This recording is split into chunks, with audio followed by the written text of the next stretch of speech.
नव्या दिवसाची नवी बातमी. पैलवान दत्ताभाऊ गायकवाड हे राष्ट्रवादीचं काम करत होते. मग तुम्ही राष्ट्रवादीचं तिकीट नाही मागितलं का?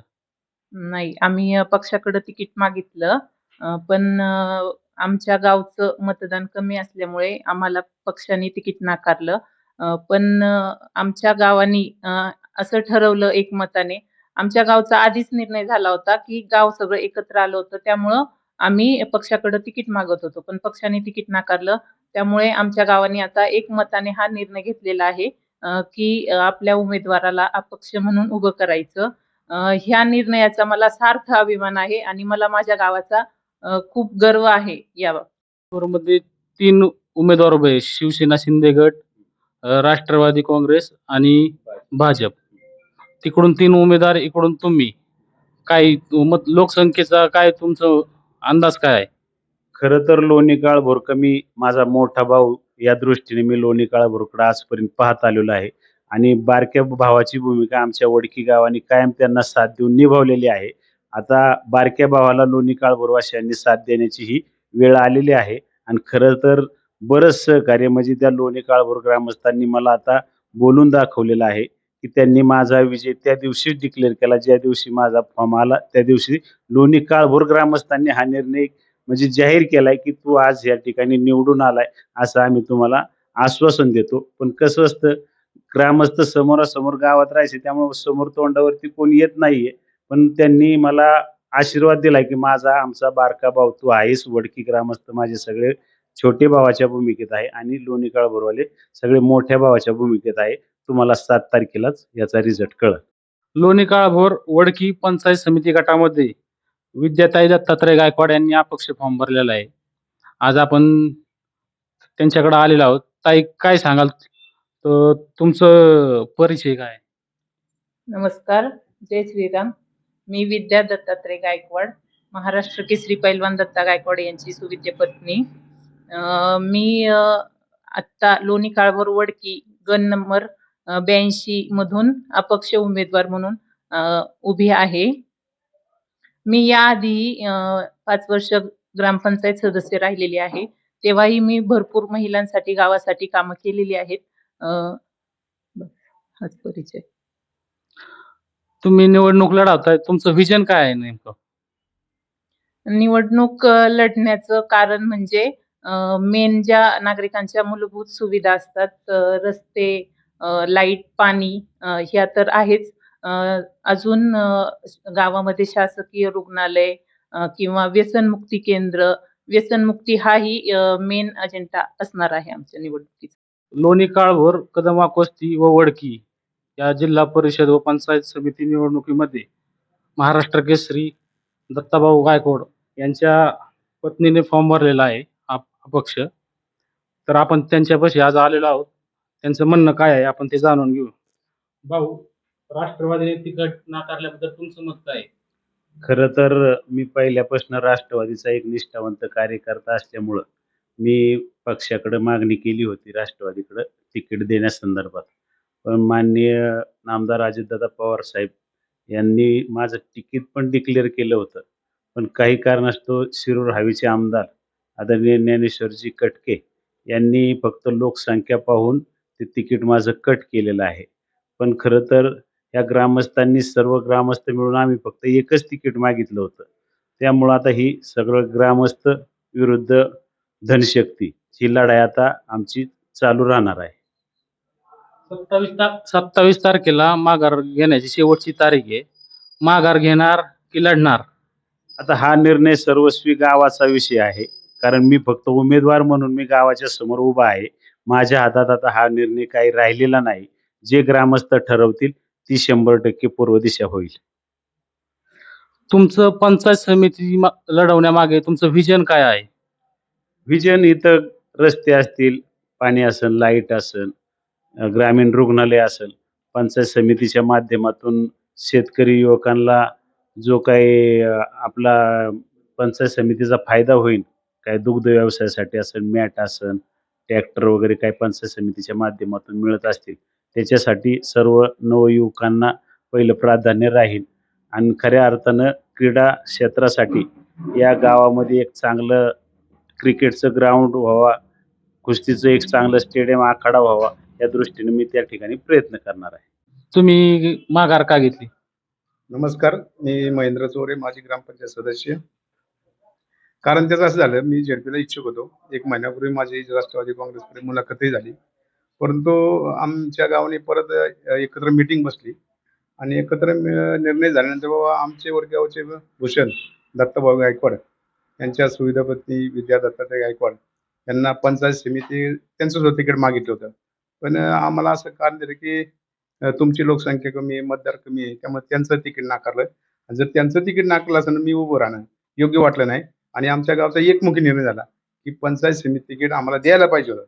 पण पक्षाने काही कारणास्तव ते नाकारलं. मग गावचा एकमुखी निर्णय झाला की बाबा दत्ताभाऊची मंडळी माझी ग्रामपंचायत सदस्य आहेत, त्यांनी चांगल्या प्रकारे काम केलेलं आहे 5 वर्ष. त्यामुळे त्यांना आम्ही एकमुखाने गावाने पाठिंबा दिला आणि आम्ही असा आता निर्णय घेतलेला आहे परवाच्या मीटिंग सुद्धा की आम्ही पूर्ण गाव ताकदीनिशी आमचं पंचायत समितीचं हे सीट 100% निवडून काढणार आणि निवडून आणणार. असून आज आपण त्यांच्या गावात आलेलो आहे. आपण काही इथे ग्रामस्थ आहे, त्यांच्याशी आपण आज बातचीत करूया.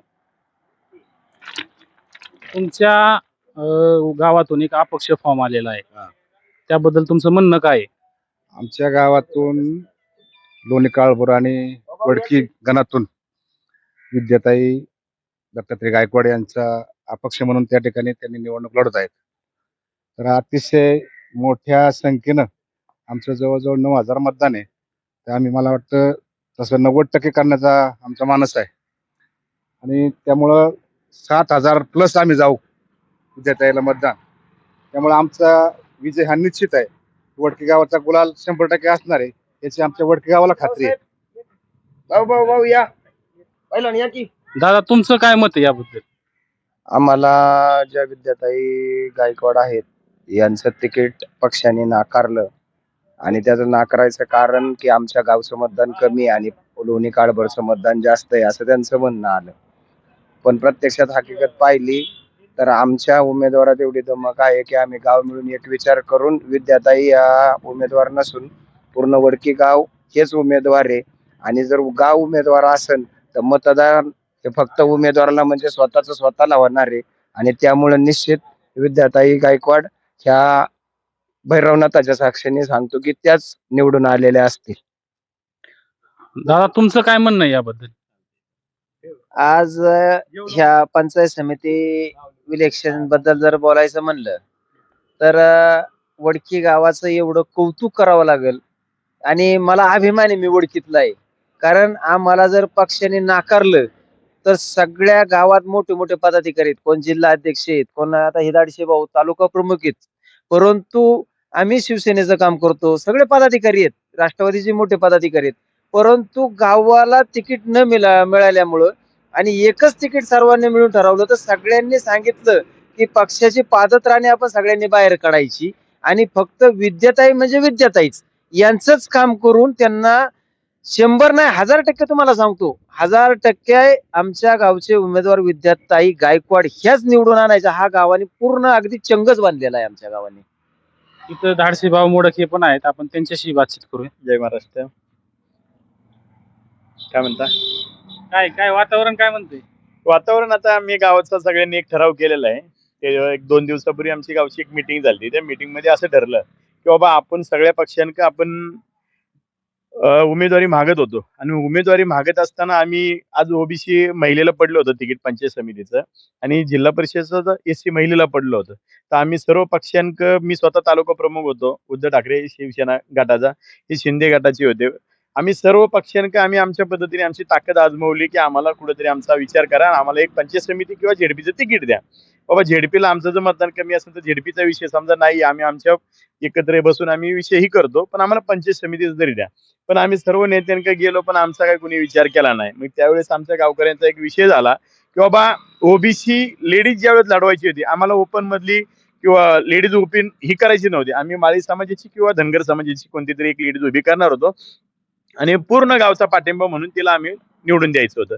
पण त्यावेळेस काय झालं का कुणी दिलेलं नाही. तर त्यामुळे मग एक शेवटच्या क्षणी गावचा एक विचार झाला की बाबा आपल्यात एक सुशिक्षित आणि शिकलेली एक मुलगी अशी आहे की की पहिलवान दत्ताभाऊ गायकवाड यांची पत्नी, तिने 5 वर्ष ग्रामपंचायत सदस्य म्हणून बी या ठिकाणी आदर्श काम केलेलं आहे. त्यामुळे म्हणजे तिचं शिक्षण चांगलं आहे, तिचं लँग्वेज चांगली आहे. त्यामुळे आम्ही तिचा विचार केला आणि या सर्व गावातले जेवढे पदाधिकारी होते, ग्रामस्थ होते, एक साधारण 700 ते 800 ग्रामस्थ एका फक्त फोनच्या ह्याच्यावरती मेसेजवरती सगळे भैरोबा मंदिरामध्ये आम्ही जे काही महत्वाचं काम असतं ते सुरुवात होती ती भैरोबा मंदिरात नव्हतं. सर्व जाती धर्माचे लोक, मुस्लिम असतील, तुमचे चांभार समाजाचे असतील, बौद्ध समाजाचे असतील, धनगर समाजाचे, सर्व माळी समाजाचे सर्व लोक त्या ठिकाणी एकत्र उपस्थित राहिले आणि सर्वानुमते ठराव केला की आपण गावातून एक उमेदवार द्यायचा आणि मग विद्याताईचं आम्ही नाव तिथं डिक्लेअर केलं. आणि नाव डिक्लेअर करत असताना एवढा एक विचार केला गावचे ह्यांनी की बाबा कुणाचे नातेवाईक असतील किंवा काय असतील, हे नातेवाईक थोडे दिवस बाजूला ठेवा. 7 तारखेनंतर आपण नातेवाईकाच्या घरी जाऊन चहा पिऊ, पण इलेक्शन पद्धतीनेच लढायचं आणि गुण्यागोविंदाने आपल्याला कसं आपला उमेदवार विजय करता येईल यासाठी प्रयत्नशील राहायचं. आता आम्ही एक व्हिजन असं तयार केलेलं आहे की बाबा ज्या वेळेस आम्ही पंचायत समिती लढत असेल त्यावेळेस जिल्हा परिषदचे बी मतदान मागणारे आमच्याकडे कोणतरी येणार आहेत. पण आमच्या गावाच्या वतीने एक असा ठराव झालेला आहे की बाबा जिल्हा परिषदचा कोणीही एक उमेदवार आपल्याकडे चांगला जो आपल्याला फायद्याचा पडेल आणि त्याला बी आपला काय फायदा होईल अशा पद्धतीने त्याला आमच्या जवळ घ्यायचं, पंचायत समिती आणि जिल्हा परिषद एकत्रित मतदान मागायचं आणि त्याला सुद्धा चांगल्या मताने फरकाने निवडून द्यायचं आणि त्याचा आम्हाला काय ते 4 मताचा फरक जो पडेल तो आमचा विजयाचा गुलाल असेल. अशा प्रकारे वडकी ग्रामस्थांनी विजयाचा विश्वास दाखवलेला आहे. बघू येत्या काळात काय होतं हेच आता बघणं औत्सुक्याचं ठरेल. आपल्यासोबत वडकी गावचे ग्रामस्थ व माजी सरपंच आहेत. आपण त्यांच्याकडून जाणून घेऊया. दादा, काय सांगताल? निवडणूक लागलेली, काय तुमच्या गावचा अपक्ष उमेदवार आहे, काय म्हणणं आहे तुमचं? मी माजी सरपंच उत्तम बबन गायकवाड, वडकी गावचा प्रथम नागरिक हे पद भूषवलेला असून मी आमच्या गावासाठी मी राष्ट्रवादीचा खंदा कार्यकर्ता, निष्ठेने काम करणारा मी राष्ट्रवादीचा कार्यकर्ता आहे. निष्ठेने काम करत असताना दादांच्याकडं किंवा सर्व पक्ष श्रेष्ठींच्याकडं आमच्या तिकिटासाठी विद्याताई दत्तात्रय गायकवाड आमच्या गावचं पंचायत समिती सीटासाठी आम्ही मागणी केली होती. परंतु आमच्या लोकसंख्येचा विचार करून लोणीच्या तुलनेत आम्ही कमी दाखवलं. त्या लोणीच्या लोणीच्या गटामध्ये लोणीच्या 4 वार्डमध्ये त्यांनी 22,000चा आकडा दाखवला आणि आमच्या वडकीचा फक्त 7,000 दाखवला. परंतु त्यामुळं दादांना तिकीट देण्याला अडचणी आल्या इतर लोकांना दाखवण्यात. परंतु आमचे मतदान हे 9,000 असून त्यांचं 15,300 आणि त्यांनी ते तिकीट नाकारायला नव्हतं पाहिजे, परंतु ते नाकारलं गेलं. तरी आम्ही आता एक निष्ठेने असं ठरवलं. आमच्या वडकी गावची मिटिंग झाली. मिटिंगमध्ये असं ठरलं की एकमुखाने एकच सीट चालवायचं. आमचं पंचायत समितीचं आमचं सीट हे निवडूनच आणायचं आणि 1001% आम्ही सीट आणल्याशिवाय राहत नाही आणि आम्ही आमच्या गावाने पूर्ण पाठिंबा दिला. त्यामुळं सर्व पक्षीय सर्व पक्षीय सर्वांनी आम्हाला एकानुमते सर्वांनी सहकार्य केलंय. इतर लोक आहेत ते बी आहेत, बाहेरचं काय थोडंफार, परंतु आमच्या वैयक्तिक एका गावचं 8,756 मतदान आहे. तर आम्हाला फक्त ते 90% जरी मतदान झालं तरी आम्ही त्यामध्ये विन आहे. त्यामुळं आम्ही एक निष्ठेने आमचं सीटाचं आम्ही वडकीचंच काम करणार एवढं आम्ही तुम्हाला सांगू इच्छितो. 8,700 मतदानापैकी किती मतदान होईल असं तुम्हाला वाटते? आम्हाला असं वाटतं की 7,000च्या प्लस होईल. ग्रामपंचायत लेवल सारखं 7,000, 7,500, 7,500च्या आसपास होईल असं आम्हाला वाटतंय. आणि लोणी काळभोरमध्ये किती मतदान होईल तुम्हाला? दोन्ही काळभरमधून अंदाजे 1,000-1,500 झालं तरी आम्हाला बस. 1,000 झालं, 500 झालं, काय होईल ते होईल. परंतु आमचं एक घाटा झालं ना तरी आम्ही ते लेवल दाखवून देऊ की बाबा आमच्याकडे काहीतरी आहे. त्याप्रमाणे आमच्या गावचा विचार करून आम्हाला ज्यांनी डावललं त्यांना जरा दाखवण्याची संधी भेटेल. आपल्या परिसरातील महत्त्वाच्या बातम्या पाहण्यासाठी आजच नवप्रभात न्यूज चॅनलला यूट्यूबवर सबस्क्राईब करा आणि बेल आयकॉन प्रेस करा.